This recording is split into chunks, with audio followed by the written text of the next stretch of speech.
ಕ್ವಿಕ್ಕಾಗಿ and ಸಖತ್ ಟೇಸ್ಟಿಯಾಗಿ ಇವತ್ತೊಂದು ಲಂಚ್ ಬಾಕ್ಸ್ ರೆಸಿಪಿನ ನೋಡೋಣ. ಮಕ್ಕಳಿಗೂ ಕೂಡ ತುಂಬ ಇಂಟ್ರೆಸ್ಟಿಂಗ್ ಅನಿಸುತ್ತೆ, ಕಲರ್ಫುಲ್ ಆಗಿರುತ್ತೆ ಆ್ಯಂಡ್ ಅವರು ಕೂಡ ತುಂಬ ಇಷ್ಟಪಟ್ಟು ಕೂಡ ತಿನ್ಕೊಂಡು ಬರ್ತಾರೆ. ನಾನಿಲ್ಲಿ 1 ಕಪ್ ಆಗೋಷ್ಟು ನೀರನ್ನ ತಗೋತಾ ಇದ್ದೀನಿ. ಅದಕ್ಕೆ ರುಚಿಗೆ ತಕ್ಕಷ್ಟು ಉಪ್ಪು, ಸ್ಪೂನ್ ತುಪ್ಪನೂ ಸಹ ಸೇರಿಸ್ಕೊತಾ ಇದ್ದೀನಿ. ನಾನೀಗ ನೀರೆಲ್ಲ ಚೆನ್ನಾಗಿ ಕಾದ ನಂತರ ನಾವು ಉಪ್ಪಿಟ್ಟಿಗೆ ಬಳಸುವಂಥ ರವೆನ ನಾನಿಲ್ಲಿ ಮಿಕ್ಸ್ ಮಾಡ್ಕೊತಾ ಇದ್ದೀನಿ. ಇದನ್ನು ಚೆನ್ನಾಗಿ ಗಂಟಿಲ್ದಂಗೆ ನಾವು ಮಿಕ್ಸ್ ಮಾಡ್ಕೋಬೇಕಾಗತ್ತೆ. 1 ಕಪ್ ನೀರಿಗೆ ನಾನಿಲ್ಲಿ 3/4 ಕಪ್ ಆಗೋಷ್ಟು ರವೆನ ಸೇರಿಸ್ಕೊತಾ ಇದ್ದೀನಿ. ನಿಮಗೆ ಇದು ತುಂಬ ಪ್ಲೇನ್ ಅನಿಸಿದ್ರೆ ನೀವು ಕ್ಯಾರೆಟ್ ಪ್ಯೂರಿ ಅಥವಾ ಬೀಟ್ರೂಟ್ ಪ್ಯೂರಿ, ಪಾಲಕ್ ಪ್ಯೂರಿ ಯಾವುದನ್ನು ಬೇಕಾದರೂ ಈ ಹಂತದಲ್ಲಿ ನೀವು ಆ್ಯಡ್ ಮಾಡ್ಕೋಬೋದು. ಅದು ಕೂಡ ತುಂಬ ಚೆನ್ನಾಗಿರುತ್ತೆ. ಇದು 2 ನಿಮಿಷ ಚೆನ್ನಾಗಿ ಮಿಕ್ಸ್ ಮಾಡ್ಕೊಂಡ ನಂತರ ನಾನೀಗ ಒಂದು ಮನೆಗೆ ತುಪ್ಪನ ಹಾಕಿ ಸವರ್ಕೊಂಡು ನಾನೀಗ ಇದನ್ನು ಚೆನ್ನಾಗಿ ನಾದ್ಕೋತಾ ಇದ್ದೀನಿ. ಸ್ವಲ್ಪ ಬಿಸಿ ಇದ್ದಾಗಲೇ ನಾವು ಇದನ್ನು ಚೆನ್ನಾಗಿ ನಾದ್ಕೋಬೇಕಾಗತ್ತೆ. ಈಗ ಇದನ್ನು ಚೆನ್ನಾಗಿ ಒಂದು 2 3 ನಿಮಿಷ ಚೆನ್ನಾಗಿ ನಾದಿದ ನಂತರ ನಮಗೆ ಯಾವ ಶೇಪಲ್ಲಿ ಬೇಕೋ ಆ ಶೇಪಲ್ಲಿ ನಾವು ಇದನ್ನು ಉಂಡೆ ಕಟ್ಬೋದು.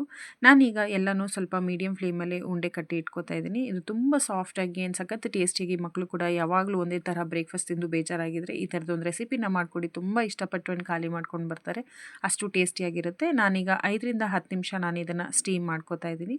5ರಿಂದ 10 ನಿಮಿಷ ಆದ ನಂತರ ಇದು ಚೆನ್ನಾಗಿ ಸ್ಟೀಮ್ ಆಗಿರುತ್ತೆ, ಸಾಫ್ಟ್ ಆ್ಯಂಡ್ ಸ್ಪಾಂಜಿ ಆಗಿರುತ್ತೆ. ಈಗ ಒಂದು ಕಡೆಗೆ ನಾನಿಲ್ಲಿ ಸ್ವಲ್ಪ ಬೆಣ್ಣೆ ಮತ್ತು ಸ್ವಲ್ಪ ಎಣ್ಣೆನ ಸೇರಿಸ್ಕೊತಾ ಇದ್ದೀನಿ. ಬೆಣ್ಣೆ ಎಲ್ಲ ಚೆನ್ನಾಗಿ ಕರಗಿದ ನಂತರ ನಾನಿಲ್ಲಿ 1/4 ಸ್ಪೂನ್ ಆಗೋಷ್ಟು ಜೀರಿಗೆನ ಸೇರಿಸ್ಕೊತಾ ಇದ್ದೀನಿ. ಜೀರಿಗೆ ಎಲ್ಲ ಸಿಡಿದ ನಂತರ ನಾನಿಲ್ಲಿ 1 ಸ್ಪೂನ್ ಆಗೋಷ್ಟು ಬಿಳಿ ಎಳ್ಳನ್ನ ಸೇರಿಸ್ಕೊತಾ ಇದ್ದೀನಿ. ಇದೆಲ್ಲ ಚೆನ್ನಾಗಿ ಫ್ರೈ ಆದ ನಂತರ ನಾನಿಲ್ಲಿ 1/4 ಸ್ಪೂನ್ ಆಗೋಷ್ಟು ಅರಿಶಿನ, 1/4 ಸ್ಪೂನ್ ಆಗೋಷ್ಟು ಚಿಲ್ಲಿ ಪೌಡ್ರನ್ನು ಸಹ ನಾನಿಲ್ಲಿ ಸೇರಿಸ್ಕೊತಾ ಇದ್ದೀನಿ. ಇದಿಷ್ಟು ಚೆನ್ನಾಗಿ ಫ್ರೈ ಆದ ನಂತರ ನಾವೇನು ಸ್ಟೀಮ್ ಮಾಡಿದ್ವಿ ಅದನ್ನು ಕೂಡ ನಾನೀಗ ಸೇರಿಸ್ಕೊತಾ ಇದ್ದೀನಿ. ಇದು ಚೆನ್ನಾಗಿ ನಾವು ಸಾಟೆ ಮಾಡ್ಕೋಬೇಕಾಗತ್ತೆ. ಇದಕ್ಕೆ ಉಪ್ಪು ಆಲ್ರೆಡಿ ನಾವು ಸೇರಿಸಿರೋದ್ರಿಂದ ನೋಡಿಕೊಂಡು ನೀವು ಟೇಸ್ಟ್ ಮಾಡಿ ಸೇರಿಸ್ಕೋಬೋದು. ಇದಿಷ್ಟು ನಾನೀಗ 1/2 ಸ್ಪೂನ್ ಆಗೋಷ್ಟು ಕೆಚಪ್ನ ಸೇರಿಸ್ಕೊತಾ ಇದ್ದೀನಿ. ಇದು ಕಂಪ್ಲೀಟ್ಲಿ ಆಪ್ಷನಲ್. ಇದು ಸ್ವಲ್ಪ ಟ್ಯಾಂಗಿ ಟೇಸ್ಟ್ ಇರೋದ್ರಿಂದ ಮಕ್ಕಳು ಕೂಡ ಇಷ್ಟ ಆಗುತ್ತೆ ಅನ್ನೋ ಕಾರಣಕ್ಕೆ ನಾನಿಲ್ಲಿ ಒಂದು 1/2 ಸ್ಪೂನ್ ಸೇರಿಸಿದ್ದೀನಿ. But it's completely optional. ನಿಮ್ಗೆ ಇಷ್ಟ ಇದ್ದರೆ ಸೇರಿಸ್ಕೊಳ್ಳಿ, ಇಲ್ಲಾಂದರೆ ಸ್ಕಿಪ್ ಕೂಡ ಮಾಡ್ಕೋಬೋದು. ಇದು 2 ನಿಮಿಷ ನಾವು ಸಾಟೆ ಮಾಡಿಕೊಂಡು ಲಾಸ್ಟಲ್ಲಿ ಕೊತ್ತಂಬರಿ ಸೊಪ್ಪಿಂದ ಗಾರ್ನಿಷ್ ಮಾಡಿಕೊಂಡ್ರೆ ನಮ್ಮ ಸಖತ್ ಟೇಸ್ಟಿಯಾಗಿರೋ ಒಂದು ಲಂಚ್ ಬಾಕ್ಸ್ ರೆಸಿಪಿ ರೆಡಿ ಆಗುತ್ತೆ. ನೀವು ಕೂಡ ಒಂದ್ಸತಿ ಟ್ರೈ ಮಾಡಿ ಹೇಗೆ ಬಂತು ಅಂತ ಕಮೆಂಟ್ ಮೂಲಕ ತಿಳಿಸಿ.